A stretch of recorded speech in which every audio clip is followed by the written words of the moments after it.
The U.S. China Economic Security Review Commission released its annual report to Congress, and according to the report, the Chinese Communist Party and its military forces are preparing their entire country for a future war with the United States over Taiwan.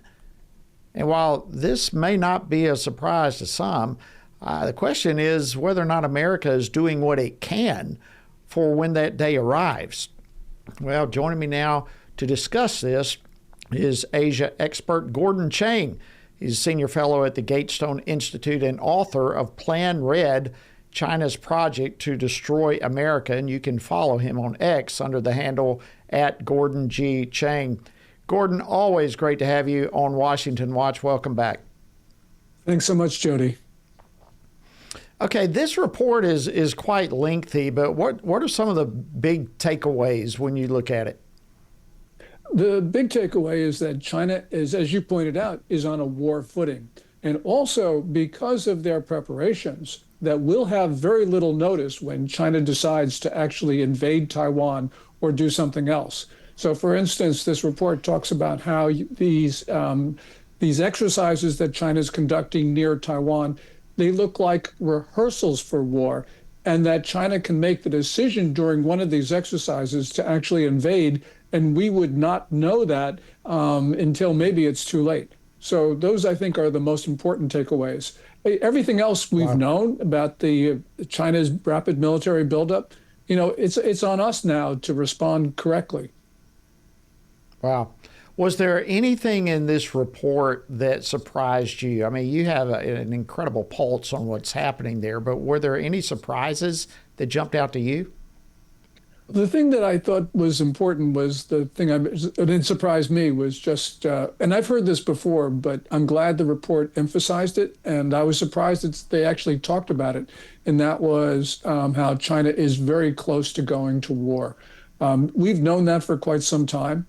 The one thing that I'm concerned about is essentially that China, because of the turmoil inside the regime right now, could end up in a war, not because it decides to go to war, but because of a confrontation that cannot be controlled. Right now, the Chinese regime, in a state of turmoil, can't de-escalate, can't act constructively with the international community, and therefore could very well slip itself into war along with everybody else. Wow. So this is an extremely volatile situation. I know at the end of the report, there were like 28 recommendations. Are there any of those that were kind of like exclamation points to you, points that need to be broadcast?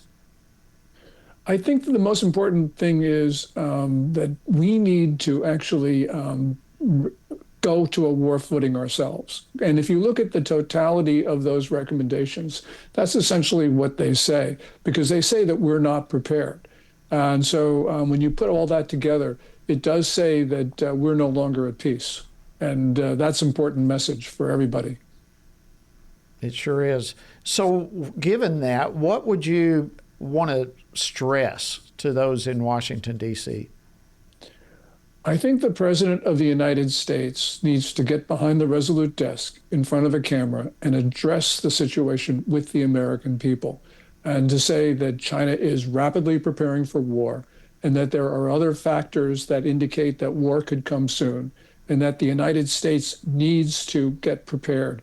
And one of those things is civil defense. And the other thing is for Americans to, if they see something, to say something. We talked a lot about that after 9/11. We need to do it now because we know that China has networks of agents, operatives, and soldiers in our country, and they're just ready to strike. And we know this because of what they've been doing already in terms of trying to intrude into our military bases, as well as engage in illicit surveillance through drones and other means.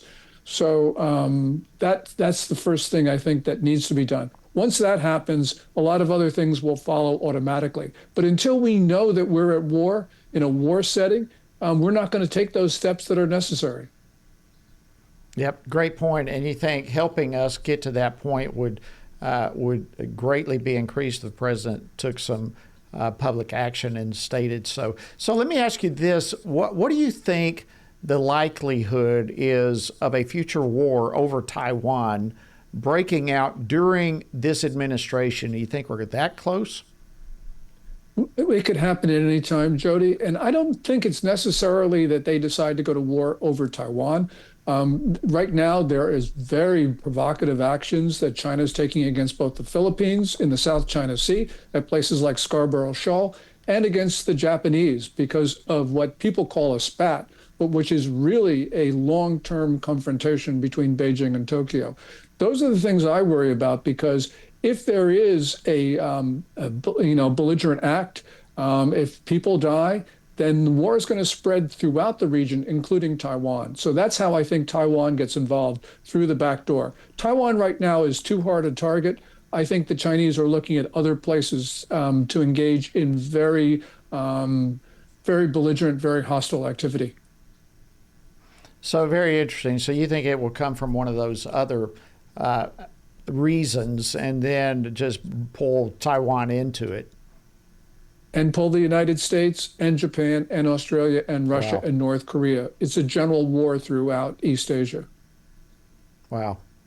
Gordon Chang, Senior Fellow at the Gatestone Institute, is always great to have you on the program. We deeply appreciate your insight and your input. Thank you for joining us today. Happy Thanksgiving to you. Happy Thanksgiving, Jody, and thank you very much.